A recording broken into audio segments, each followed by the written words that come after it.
जय शिवराय मित्रांनो देशभरातील शेतकऱ्यांना किसान क्रेडिट कार्डच्या माध्यमातून दिल्या जाणाऱ्या पीक कर्जाच्या संदर्भात आरबीआयच्या माध्यमातून काही नवीन नियमावली जारी करण्यात आलेली आहे आणि याच्या संदर्भातील नोटिफिकेशन 19 जून 2026 रोजी निर्गमित करण्यात आलेले आहेत, ज्याच्या माध्यमातून किसान क्रेडिट कार्डच्या माध्यमातून दिली जाणारी पीक कर्ज आणि त्या पीक कर्जाच्या संदर्भातील नियमावलीमध्ये मोठा बदल करण्यात आलेला आहे। मित्रांनो, यापूर्वी सुद्धा आपण फेब्रुवारी 2026 मध्ये एक अपडेट घेतलं होतं।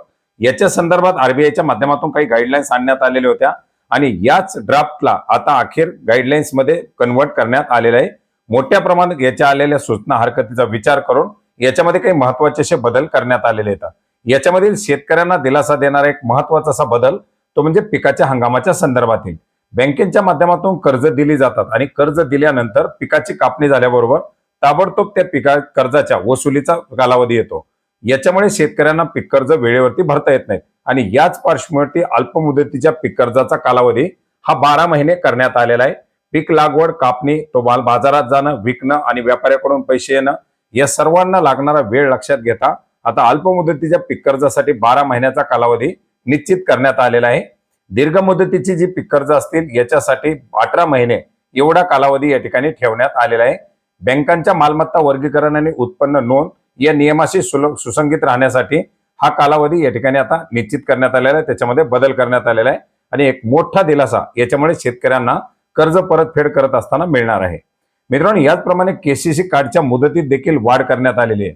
कार्डची मुदत ही आता 5 वर्षाच्या ऐवजी 6 वर्ष करण्यात आलेली आहे।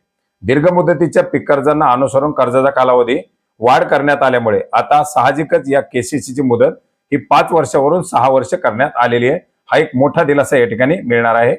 मित्रांनो, याचबरोबर याच्या अंतर्गत तारण, विना तारण जी कर्ज आहेत याच्यामध्ये देखील मोठ्या प्रमाणात वाढ केली जावी अशा प्रकारची मागणी केली जात होती, परंतु डिसेंबर 2024 मध्ये याच्यामध्ये वाढ करण्यात आल्यामुळे याच्यामध्ये कुठल्याही प्रकारची वाढ करण्यात आली नाही। 2 लाख रुपयापर्यंतच्या शेती आणि संलग्न कर्जासाठी कोणतेही तारण या ठिकाणी ठेवण्याची गरज नाही, परंतु जर त्या शेतकऱ्याला 2 लाख रुपयापर्यंतच्या कर्जासाठी स्वतःवरून सोने किंवा चांदी जर तारण ठेवायचे असेल तर ते कर्ज सुद्धा विनातारण कर्जच मानलं जाणार आहे। त्याच्यामध्ये कुठल्याही प्रकारचं या ठिकाणी उल्लंघन असणार नाही। 3 लाख रुपयापर्यंत पिकाच्या किंवा मालाच्या तारणावरती किंवा वसुलीच्या थेट करारावरती आधारित कर्जासाठी बँक त्यांच्या अधिकारानुसार 3 लाख रुपयापर्यंतच्या कर्जासाठीची तारण अट माफ करू शकतात। हे डिपेंड असणार आहे त्या बँकेवरती। अशा प्रकारे काही महत्त्वाचे असे बदल याच्यामध्ये करण्यात आलेले आहेत। याचप्रमाणे शेतकऱ्यांना शेती खर्चानुसार पुरेसं कर्ज मिळावं यासाठी केसीसी कर्ज काढण्याची मर्यादा आता प्रत्येक पीक हंगामाच्या स्केल ऑफ फायनान्स सोबत जोडण्यात आलेली आहे।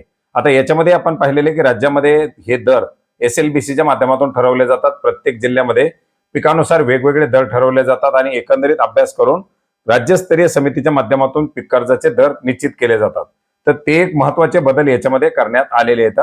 याचप्रमाणे शेतीसाठी होणाऱ्या तांत्रिक खर्चाचा देखील कर्जामध्ये समावेश करण्यासाठी मंजुरी दिलेली आहे। फक्त पीक आणि लागवड, बियाणे, औषध खते नाही तर त्याच्यासाठी लागणारं माती परीक्षण असेल, हवामानाच्या अंदाजानुसार वेळोवेळी होणारे बदल असतील, सेंद्रिय शेती किंवा त्याच्यानंतर दुसरे जे काही लागणारे वेगवेगळ्या कृषी पद्धती असतील, या सर्व बाबीच्या अनुषंगानं कृषी अवजाराच्या दुरुस्ती किंवा देखभालीसाठी निर्धारित केलेल्या 20% रकमेव्यतिरिक्त या रकमा समाविष्ट करण्यासाठी मंजुरी देण्यात आलेली आहे। याचप्रमाणे अल्पभूधारक शेतकऱ्यांना एक फ्लेक्सी केसीसी नावाची एक बाब याच्या अंतर्गत समावेश करण्यात आलेली आहे, ज्याच्यामध्ये बँकेच्या मूल्यांकनानुसार 10,000 ते 50,000 रुपयापर्यंत 1 हेक्टर पर्यंत जमीन असणाऱ्या शेतकऱ्यांना फ्लेक्सी केसीसी दिलं जाणार आहे।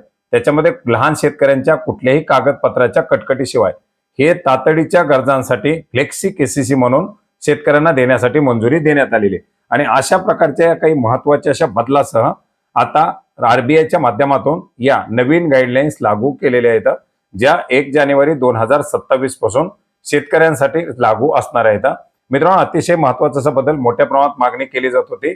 याच्यामध्ये विनातारण कर्जाची अट वाढवण्याची जी मागणी होती ती मान्य करण्यात आली नाही, परंतु इतर बऱ्याच साऱ्या मागण्यामुळे आता एक मोठा दिलासा या ठिकाणी शेतकऱ्यांना मिळणार आहे। मित्रांनो, एकंदरीत केसीसी शेतकऱ्यांसाठी अतिशय महत्त्वाची अशी योजना आहे। याच्या अंतर्गत 3% पर्यंत व्याजदर केंद्र शासनाच्या माध्यमातून माफ करून दिला जातो। राज्य शासनाकडून सुद्धा याच्यामध्ये 3% पर्यंतची सूट दिली जाते आणि एकंदरीत शेतकऱ्यांना 1 ते 2.5% पर्यंत कर्ज व्याज या कर्जावरती भरावं लागतं। अशा प्रकारची केसीसी कर्ज मर्यादा आहे। याच्या संदर्भात जर तुम्हाला डीपली केसीसी काय असते माहित हवं असेल तर नक्की कमेंट करा, त्याच्याबद्दल माहिती घेण्याचा प्रयत्न करूया। आणि हे आरबीआयचे जर तुम्हाला गाईडलाईन्स पाहिजे असतील तर rbi.org.in या संकेतस्थळावरती ते पाहू शकता. याची लिंक आपल्याला व्हिडिओच्या डिस्क्रिप्शन बॉक्समध्ये सुद्धा मिळेल. धन्यवाद.